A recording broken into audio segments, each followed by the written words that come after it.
लोकतंत्र का सबसे मजबूत स्तंभ है न्यायपालिका, जहां हम न्याय की गुहार लगाते हैं, अपने अधिकारों की रक्षा सुनिश्चित करते हैं और इसका फैसला जज के हाथों में होता है। हमारे अधिकारों की रक्षा का निर्णय जज करते हैं, लेकिन क्या हो जब जज को ही न्यायालय का दरवाजा खटखटाना पड़े। कुछ ऐसा ही हुआ पिछले दिनों झारखंड में, जिस वजह से एक महिला एडिशनल डिस्ट्रिक्ट जज को सुप्रीम कोर्ट में अर्जी लगानी पड़ी। सुप्रीम कोर्ट में आज उनकी याचिका पर सुनवाई हुई। अब पहले तो क्या है ये पूरा मामला, क्यों लगानी पड़ी एक महिला जज को सुप्रीम कोर्ट में अर्जी, और आखिर सुप्रीम कोर्ट ने मामले में क्या सुनवाई की, जानेंगे इस रिपोर्ट में। सबसे पहले जोहार, आप देख रहे हैं लोकतंत्र 19 और मैं हूं आपके साथ अंशु। भारत के न्यायिक तंत्र में एक महिला जज को जब अपने मातृत्व अधिकारों के लिए संघर्ष करना पड़े तो यह एक गहरी सामाजिक और संस्थागत चिंता का विषय बन जाता है।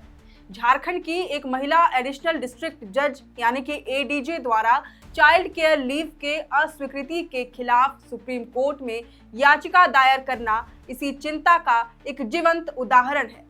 झारखंड की एक महिला एडीजे कशिका एम प्रसाद, जो सिंगल पेरेंट हैं, उन्होंने अपने बच्चे की देखभाल के लिए 10 जून से दिसंबर तक की चाइल्ड केयर लीव के लिए आवेदन दिया था। हालांकि उनका यह आवेदन बिना किसी स्पष्ट कारण के अस्वीकार कर दिया गया। इस निर्णय के खिलाफ उन्होंने सुप्रीम कोर्ट का दरवाजा खटखटाया।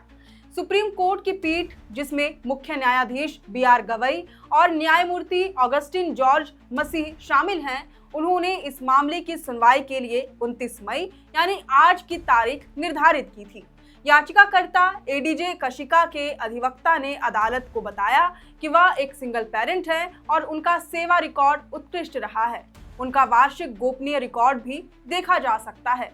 उन्होंने 6 महीने की चाइल्ड केयर लीव का अनुरोध किया था, जबकि हाईकोर्ट की नीति के अनुसार ऐसे मामले में 730 दिनों तक का अवकाश दिया जा सकता है। एडीजे कशिका एम प्रसाद हजारीबाग जिला कोर्ट में पदस्थापित थी। हाल ही में उनका ट्रांसफर हुआ।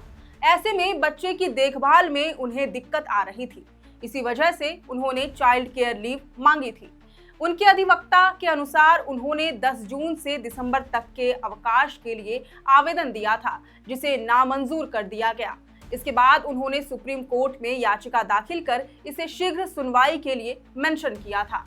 सुप्रीम कोर्ट ने उनका यह आग्रह स्वीकार करते हुए उनसे यह पूछा था कि उनकी छुट्टी को नामंजूर क्यों किया गया। इस पर उनके अधिवक्ता ने कोर्ट को सूचित किया कि इसके लिए कोई कारण नहीं बताया गया है। अब आज 29 मई को इस मामले में सुनवाई हुई, जहां सुप्रीम कोर्ट ने आवेदन खारिज किए जाने पर झारखंड हाई कोर्ट से 1 सप्ताह में जवाब मांगा है। इस संबंध में झारखंड हाई कोर्ट को ईमेल के माध्यम से सूचित करने का निर्देश दिया गया है। मामले में अगली सुनवाई अगले सप्ताह होगी। अब देखना होगा कि इस मामले में कोर्ट का क्या फैसला आता है। खैर, अब इस पूरी रिपोर्ट पर आपकी क्या राय है, यह हमें कमेंट करके जरूर बताएं। अगर आपको ये वीडियो पसंद आया हो तो इसे जरूर से लाइक और शेयर करें।